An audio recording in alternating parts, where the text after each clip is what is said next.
Donc ça marche. Bonjour à toutes et à tous et merci de nous rejoindre donc pour ce café littéraire en compagnie de Geneviève Bozac. Qui va nous faire l'honneur donc on va démarrer avec une petite lecture, n'est-ce pas? Avec plaisir.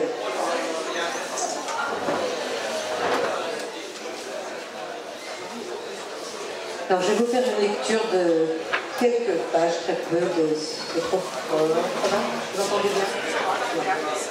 De ce livre, donc, Le chagrin d'aimer, qui s'est longtemps appelé Légende de la mer, parce qu'il s'agit des relations entre une mère et une fille. Ce personnage de mère est un personnage assez excentrique et particulier dont on va reparler évidemment dans quelques minutes avec Valérie. Mais avant, pour vous donner une idée sur la matière, en fait, du style de l'écriture du livre, qui est quand même un peu plus important dans un livre, eh bien, je vais vous en lire quelques pages. C'est un chapitre un peu rigolo, parce que je pense que c'est mieux qu'un chapitre très triste, par exemple. Et donc, ça s'appelle « Ma mère en maillot de bain ». Tu ne veux pas que je t'achète un maillot de bain, dis-je. Ton vieux maillot noir est troué aux fesses et 10 fois trop grand. Tu es tellement vexante, notre Mélinie, c'est le nom de la mère. Mais pourquoi pas? Il fait chaud, nous marchons dans les rues. Nous entrons dans une boutique aux murs dorés, aux allées quadrillées par des tringles remplis de cintres où flottent, comme plaqués sur des corps invisibles, des milliers de maillots fluorescents. Mélinie a un sourire de gremlin. Elle écrase sa gauloise sur le capot d'une voiture avant d'entrer dans la caverne magique. Nous avançons dans la grotte. Mélinie commence à enfiler les tenues de sirène. Les vendeuses s'affairent autour d'elle, battant des mains et s'émerveillant, comme elles font. Mais Mélinie ne s'en laisse pas compter. Elle n'a jamais été dupe des marchandes du temple. Tout ce qu'elles veulent, c'est de refiler leur canne, dit-elle. Il n'est pas faux. Lucides, elles sont prêtes à tout. Aux flatteries les moins acceptables, aux compliments les plus grotesques, à des chantages éhontés, la passion de vendre.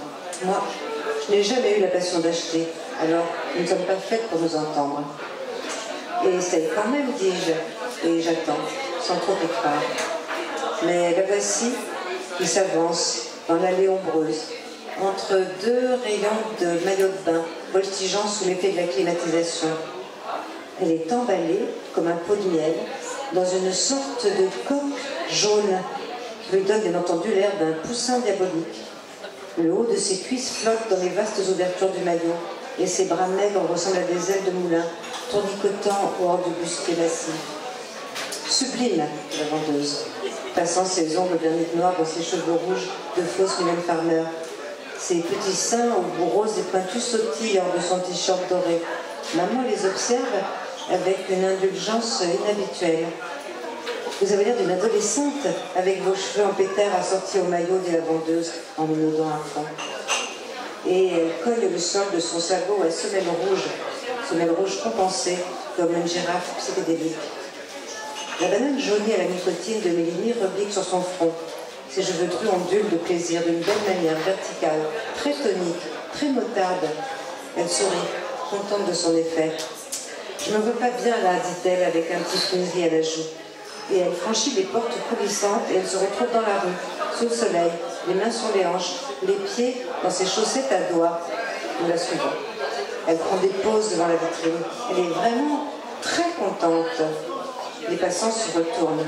Certains rient franchement. C'est offensant. Je t'en prie, dis-je.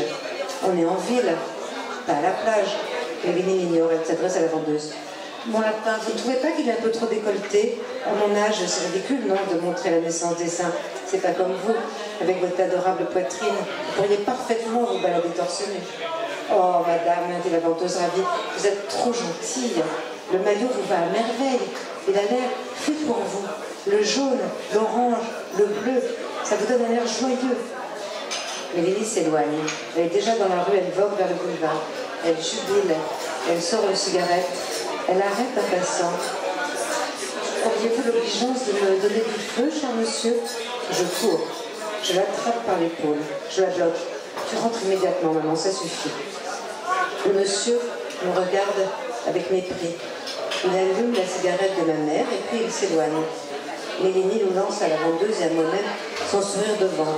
Narine pincée, lèvres en avant, yeux légèrement haussés, elle tire sur sa gauloise, une main sur la hanche.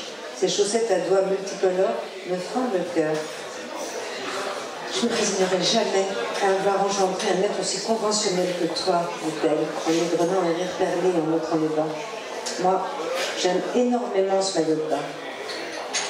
Quel adorable cadeau, ma chérie. Mélanie se rhabille, elle a le cœur gai. Elle chantonne d'un air malin la romance du muguet. On y va, maman? Je m'excuse encore auprès de Mylène, la vendeuse, qui nous regarde avec apitoiement et puis aussi un certain mépris. Vous ne savez pas la chance que vous avez d'avoir une telle mère. Elle est tellement drôle, tellement originale. Je l'adore. La vieillesse, elle ne saura jamais ce que c'est que Mylène, philosophe et sagace. Je sais, dis-je, je ne la mérite pas. Je la rattrape. Elle a déjà abordé un jeune homme pour lui demander du feu. Ravi, il lui allume sa cigarette et nous nous éloignons, tel un rat et une tourterelle. Je suis là.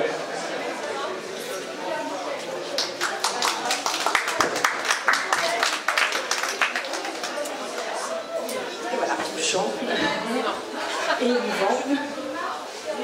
Est-ce que vous pouvez nous raconter la genèse de ce livre? Bien sûr. En fait, les livres ont tendance à se nourrir les uns des autres et à se déduire d'une façon les uns des autres. Et avant d'écrire ce Chagrin d'aimer, j'ai écrit un livre qui s'appelle Vite ma voisine. Et dans Vite ma voisine, il y a un personnage de mère qui s'appelle Rivka, qui est une mère adorable, aimante, qui se sacrifie entièrement pour sa fille et qui, au moment de partir à Auschwitz, parce qu'elle est juive polonaise et qu'elle a été raflée pendant la rafle du Veldiv, explique à sa fille, donc mon personnage, Jenny, tout ce qu'il faut savoir de la vie. Et quand Jenny Petit me racontait cette scène qui est vraiment bouleversante, je me disais, j'arrive pas à me la représenter. C'est impossible, il n'y a personne à la place de la mère. Et c'est de cette interrogation-là, de cette prise de conscience-là, en fait, qu'est né ce livre très beau. Comment il a fallu travailler au quotidien? Êtes-vous revenu avec des photos, avec des souvenirs, en allant fouiller dans la mémoire? Alors je l'ai écrit de la même manière qu'un livre que j'ai écrit il y a quelques années qui s'appelait Petite. C'est-à-dire que je me souvenais, en fait je n'ai aucun souvenir de ma mère pratiquement. Ce qui est, je sais, difficile à croire, la plupart des gens ont beaucoup de souvenirs de leur mère, mais non. Et je la vois juste à sa machine, puisque ma mère était écrivain, et à peu près tout, disons. Mais le livre me permettait de susciter des souvenirs, parce qu'en fait quand vous écrivez, on écrit avec ce qu'on a oublié souvent, et donc progressivement, les choses apparaissent. Il y a quelque chose, si on aime tous lire, c'est quelque chose de magique. Les mots suscitent quelque chose, hein, les mots, il y a une magie des mots qui provoquent des visions. Donc en écrivant, progressivement, je voyais des scènes, je les écrivais. Et une fois que j'avais écrit ces scènes dont je ne savais rien, enfin j'avais oublié, ça devenait mes souvenirs. Donc ce qui est évidemment assez drôle, c'est qu'aujourd'hui, j'ai beaucoup de souvenirs de ma mère, mais qui sont les souvenirs qu'il y a dans le livre. Et en fait, j'en ai pas d'autres. Souvenirs un peu fabriqués, on peut dire? Non. Non, pas du tout. Non, pas du tout. Je suis trompée. Non, ils ne sont pas fabriqués. C'est un petit peu comme si vous... Enfin, c'est un processus qui, par certains côtés, ressemble à la psychanalyse. Quand vous faites une analyse, vous creusez une matière qui n'est pas la même que la littérature, mais vous creusez une matière d'où surgissent, à travers les mots, le langage, des souvenirs. Quand vous écrivez un livre, c'est pas comme une psychanalyse du tout, par certains côtés c'est même le contraire, mais vous faites venir des phrases, des mots, et derrière ces phrases et ces mots, il y a un personnage. Au quotidien, l'écriture, ça se passe comment? Est-ce que ce sont des horaires particuliers? Est-ce que c'est sur un... Je voudrais bien le savoir. Ah oui, c'est une question que je pose à chaque fois, parce que c'est intéressant pour nous. Ou pas, en fait, j'ai beaucoup de mal à faire quand même une quarantaine d'années que je publie des livres. Donc forcément déjà entendu cette question. Alors je peux vous dire ce qui est l'idéal. L'idéal, c'est de s'asseoir tous les jours à cette table avant de sortir, pratiquement au réveil, et de travailler 2 heures sans se lever, sans rien faire d'autre. Et si rien ne vient, eh bien vous restez à votre table quand même. Et comme le disait un écrivain que j'adore, Flannery O'Connor, si vous ne restez pas à votre table, ça ne risque pas de venir. Et c'est un petit peu comme à la loterie, vous ne risquez pas de gagner si vous ne jouez pas. Donc si vous ne restez pas à votre table, derrière votre cahier, ou votre machine, votre ordinateur, pour que ça vienne, eh bien, ça ne risque pas de venir. Moi, j'ai écrit 50 livres, je crois, en ne faisant jamais ça. Parce qu'en fait, le matin, je suis triste, donc il faut que je bouge. C'est-à-dire que c'est un système qui vaut pour les gens qui ne sont pas mélancoliques. Pour les gens comme moi qui sont mélancoliques, et il ne faut pas faire ça. Ça ne marche pas. Enfin, on peut toujours le faire, mais ça ne marche pas. Donc, et puis moi, j'ai eu des enfants, etc. Donc, de toute façon, à 7h du matin, vous avez autre chose à faire que vous mettre dans votre machine et écrire. J'étais salariée aussi à plein temps. Donc, c'est voler du temps en dehors de ces donc moments-là. je ne peux pas exactement vous dire quand j'écrivais, mais au bout du compte, il y a toujours eu des livres.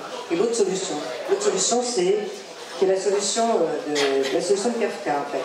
La solution de Kafka, c'est que vous êtes tellement... l'écriture est une chose tellement... comment est-ce que je peux dire ça, secrète, tellement compliquée, qu'il faut la faire, il faut écrire clandestinement, mais clandestinement par rapport à soi-même. En fait. Donc évidemment, comme c'est clandestin par rapport à moi-même, je ne peux pas vous dire. En fait. Donc en fait, vous ne répondrez pas à ma question. Mais je vous ai répondu très, très sincèrement. Est-ce que l'on peut revenir sur votre parcours d'éditrice? Et est-ce que l'on peut savoir, pour vous, qui avez vu des nouvelles plumes, qui avez édité des nouvelles plumes, qu'est-ce qu'un bon roman de littérature générale, mais surtout, qu'est-ce qu'un bon roman pour la jeunesse? On a une jeune fille, par exemple, en face de moi, là, qui a 11 ans. Qu'est-ce que... Vous venez d'être dénoncée. Voilà. Désolée. Elle m'a tout dit tout à l'heure, et voilà. Qu'est-ce que pour les jeunes ados ou pré-ados, un bon roman, qu'est-ce qu'il leur faut aujourd'hui? On est dans un moment particulier pour la lecture et pour le livre, parce que il y a plein de tentations diverses avec Internet. On dit que les jeunes lisent de moins en moins. Enfin bon. Alors, ça c'est ce qu'on dit. Oui, mais qu'est-ce qu'il faut pour les motiver? Qu'est-ce qu'il faut comme sujet? Ça m'a toujours, ça j'en sais rien, mais ça m'a toujours fait rire que les adultes qui ne lisent pas s'indignent du fait que les adolescents ne lisent pas. J'ai toujours envie d'occuper-vous de vos fesses. Commencez déjà, lisez-vous, et puis on verra bien ficher la paix aux adolescents. C'est quand même extraordinaire. Donner leur envie en lisant. Pas forcément, parce qu'en fait, enfin, ça dépend. Il y a des... enfin, moi j'ai 2 filles, par exemple, il y en a une qui a jamais... On ne peut pas se promener sans avoir un kilo de livres sur elle, et l'autre, pas du tout. Mais chacun trouve son chemin dans la lecture. Et en tout cas, c'est pas une obligation, et on peut très bien vivre sans lire. Enfin, c'est pas dans cette pièce qu'on en fera la preuve, mais il suffirait de... Enfin, en tout cas, c'est certainement pas une obligation. Et il y a un sketch très très drôle autrefois des chiens qui faisaient... il y avait juste un personnage qui tapait sur la tête de son fils en disant « Qu'est-ce qu'elle a, ta Yorsona? Elle fait du vélo ». Et il y a eu beaucoup de gens, quand j'étais petite, au contraire, qui disaient « Arrête de lire, va travailler, arrête de lire, va jouer au foot, arrête de lire, tu perds ton temps ». Enfin, c'est quand même très très répandu, cette conviction-là. Alors, qu'est-ce qui fait qu'on lit, qu'on aime lire? C'est une expérience, pour moi c'est une expérience qui est très très proche de celle de l'amour. C'est-à-dire que si vous ne connaissez pas l'amour, vous n'avez aucune raison de vous intéresser. Enfin, à part qu'on vous en parle tout le temps. Mais une fois que vous en avez fait l'expérience, vous savez très bien que vous ne pouvez pas vous en passer. Et la lecture, ça a beaucoup à voir avec ça. C'est-à-dire que l'expérience, le bonheur, la joie, le fait d'être emporté par la littérature, c'est une expérience tellement forte qu'une fois qu'on l'a faite, qu'on l'a eue, on a envie de recommencer. Et donc je pense que c'est à ça. Et donc ce qu'on peut faire quand soi-même on en a fait l'expérience, qui évidemment est mon cas, c'est de faire en sorte d'essayer de le faire partager. Et donc ça c'est effectivement ce que font les libraires, ce que font Alexandre et Florence ici, ce que vous, en faisant ces rencontres, c'est ça, c'est transmettre ce bonheur, cette joie-là, en tendant le livre qu'il faut, et puis au bon moment. Est-ce que l'on peut évoquer... Alors juste tout et tout sur moi, écrivain et éditrice, je me suis fait licencier de la maison d'édition pour laquelle j'avais donné beaucoup d'énergie pendant 28 ans, donc je n'ai aucune envie d'en parler, sinon j'en parlerai de manière assez dure et crue, donc ça peut en parler.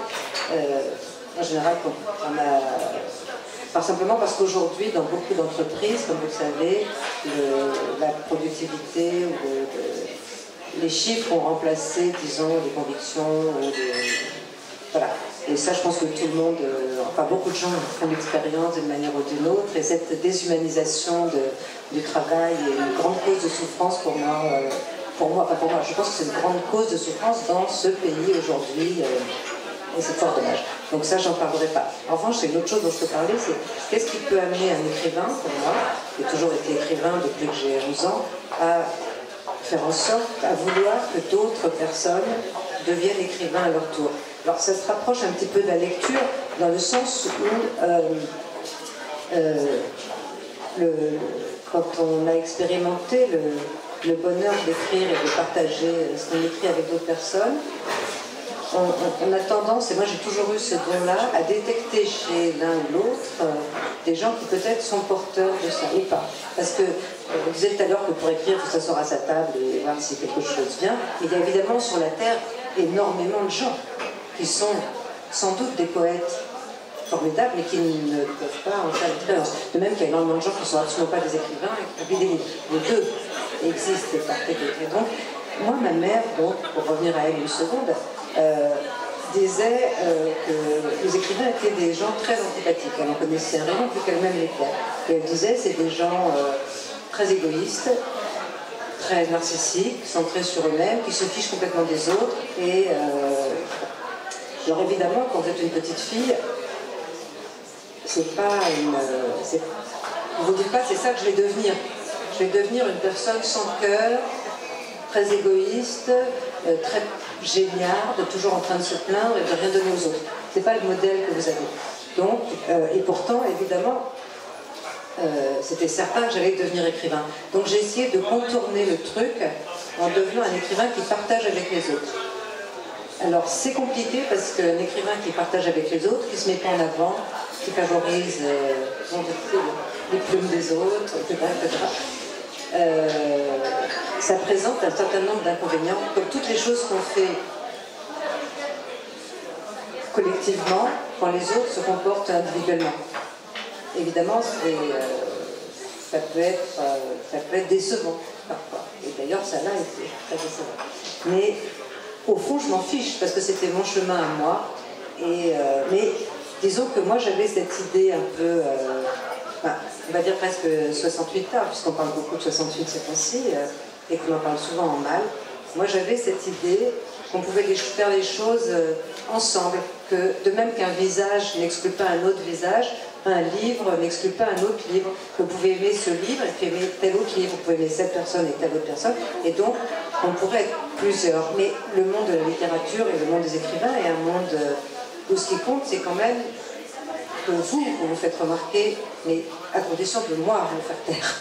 Et que la lumière, si la lumière est sur vous, ça ne va pas être évident qu'elle soit sur moi en même temps. Et donc cette idée de... Moi j'ai écrit des livres, par exemple, j'ai écrit pas mal de livres à plusieurs, j'aime beaucoup ça. Mais c'est pas du tout... c'est pas macronien, c'est pas le moi d'abord, je passe devant, je suis plus fort, je suis plus intelligent, il faut être fort, les autres sont faibles, etc. C'est une autre façon d'appréhender le monde qui n'est pas commun. Est-ce que l'on peut parler, évoquer au moins quelques instants votre engagement auprès de Bibliothèques sans frontières? Ça a beaucoup à voir. Hein. Il y a une dizaine d'années, 11 ans exactement, un ami qui s'appelle Patrick Veil, qui est un homme assez génial, qui a beaucoup écrit sur la nationalité française, qu'est-ce que c'est être français, etc. Et je connais depuis très longtemps. On discutait ensemble et on s'était rendu compte qu'on avait beaucoup trop de livres chez nous. Et d'ailleurs, beaucoup. Enfin, je pense que c'est moins vrai ici parce que beaucoup de gens à Quiberon ont des maisons ou des appartements beaucoup plus grands que nous, enfin pas forcément, mais en tout cas nous à Paris en général c'est pas grand. Et donc assez rapidement, quand on habite à Paris, on a un logement petit, et dans ce logement petit, les livres s'accumulent et assez rapidement, on ne sait pas quoi en faire. Et donc on avait ces milliers de livres qu'on ne savait pas quoi faire, dont personne ne veut ou ne voulait, et on se disait mais c'est idiot, on connaît des tas d'endroits dans le monde, en particulier en Afrique, c'est d'abord l'Afrique qu'on pensait, où ces livres seraient extrêmement bienvenus. Et donc Patrick, qui est un homme très entreprenant, a inventé cette association Bibliothèques sans frontières, qui consistait d'abord à fabriquer des bibliothèques dans les endroits où il y avait eu des catastrophes. Le premier envoi de livres qu'on a fait, c'était en Haïti, au moment du tremblement de terre, parce qu'il disait, et je pense aussi que c'est vrai, que quand on amène des livres, les livres ne sont pas aussi importants que les médicaments, la nourriture et l'eau, mais ils viennent assez rapidement après. Et que apporter les livres dans un endroit où il y a,